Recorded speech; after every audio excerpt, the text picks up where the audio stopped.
Come கணபதாய நமக. ஓம் நமச்சிவாய நமக. ஓம் நமோ நாராயணாய நமக.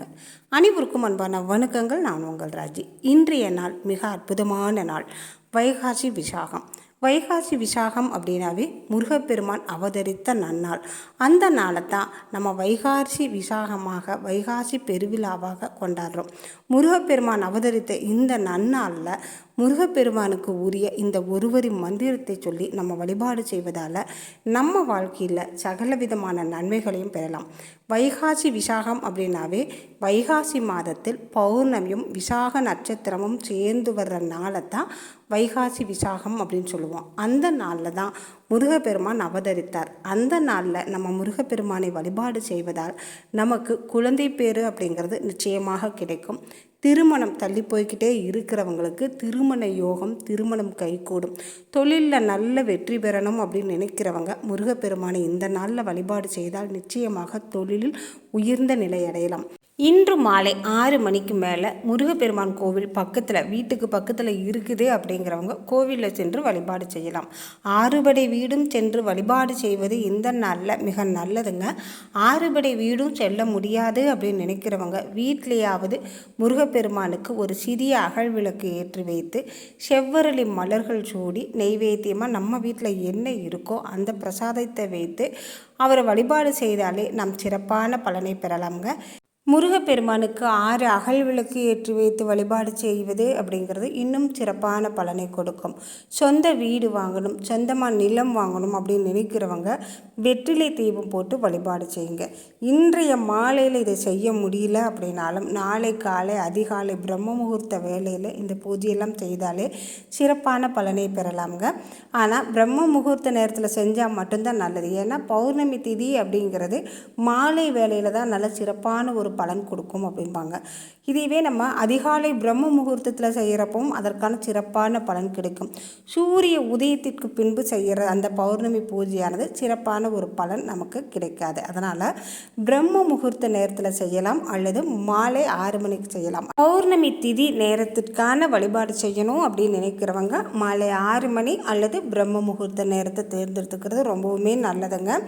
இன்றைய மாலை 6 மணிக்கு பௌர்ணமி திதி இருக்குது. நாளை காலை பிரம்ம முகூர்த்தத்திலையும் இந்த பௌர்ணமி திதியும் விசாக நட்சத்திரமும் சேர்ந்து இருக்கும். அதனால் அந்த நேரத்திலையும் நம்ம வழிபாடு செய்யலாம். முருகப்பெருமானுக்கு உரிய இந்த ஒருவரி மந்திரத்தை 108 முறை சொல்லி வழிபாடு செய்வது சிறப்பான பலனை கொடுக்குங்க. உங்களால் 108 முறை சொல்ல முடியல அப்படின்னா 6 முறையாவது சொல்லுங்கள்.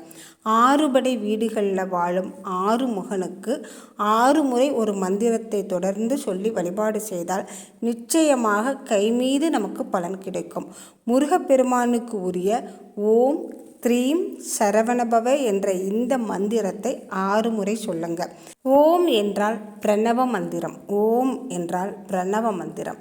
த்ரீம் என்றால் மகாலட்சுமி தாயாருக்கு உரிய மந்திரம். அன்னை மகாலட்சுமிக்கு உரிய த்ரீம் என்ற மந்திரத்தையும் பிரணவத்தையும் ஓம் த்ரீம் என்ற மந்திரத்துடன் சரவணபவ என்ற மந்திரத்தையும் சேர்த்து சொல்கிறப்ப செல்வ நிலை உயருங்க.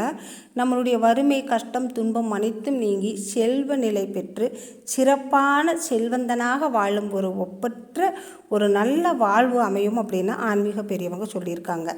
சரவண என்ற சொல்லுக்கு என்ன அர்த்தம் அப்படின்னு கேட்டிங்கன்னா தெப்பப்பில் அப்படின்னு சொல்லுவாங்க, தர்ப்பைப்பில் அப்படின்னு சொல்லுவாங்க. தர்ப்பப்பில் பார்த்திங்கன்னா ஒரு மந்திரம் முழுமையடையணும், ஒரு யாகம் முழுமையடையணும், ஒரு நல்ல ஒரு பூஜை புனஸ்காரங்கள் முழுமையடையணும் அப்படின்னா இந்த தர்ப்பப்பில் இருந்தால் தான் அந்த மந்திரம், யாகம் எல்லாமே முழுமையடையும். நம்ம வீட்டு பூஜை அறையானாலும் அந்த இடத்துல சிறிதளவாவது தர்ப்பப்பில் வச்சுருக்கணுங்க. தர்ப்பப்பில் அப்படிங்கிறது மிக உன்னதமான தெய்வீகமான ஒரு பில். இந்த பில் எந்த இடத்துல இருக்கோ அந்த இடத்துல எல்லாம் நிச்சயமாக முருகனின் அருள் இருக்கும். சரவண பொய்கையில் அவதரித்தவர் தான் திருமுருகன். சரவண பொய்கை அப்படிங்கிறது தர்ப்பப்பில் நிறைய முளைத்திருக்கும் இடத்துல அவதரித்ததால தான் அவருக்கு சரவணன் என்ற திருப்பெயர் அமைந்தது. அப்போ முருகனுடைய மந்திரத்தையும் பிரணவம் மந்திரத்தையும் அன்னை தாயார் மந்திரத்தையும் சேர்த்து சொல்கிறப்ப நிச்சயமாக நம் வாழ்வில் உயர்ந்த நிலை அடையும் அப்படிங்கிறதுல எந்த விதமான மாற்று கருத்தும் கிடையாது. ஒரே ஒரு நிமிடம் ஒதுக்கி 6 முறை ஓம் த்ரீம் சரவணபவ என்ற மந்திரத்தை சொல்லுங்கள். வாழ்வில் உயர்ந்த நிலையை அடையுங்க. இந்த பதிவு உங்களுக்கு பிடிச்சிருந்தால் மறக்காமல் ஒரு லைக்கோ கமெண்ட்டோ கொடுங்க. உங்கள் நண்பர்களுக்கும் உறவினர்களுக்கும் ஷேர் பண்ணிவிடுங்க. மீண்டும் அடுத்த பதிவில் பார்க்கலாம். நன்றி, வணக்கம்.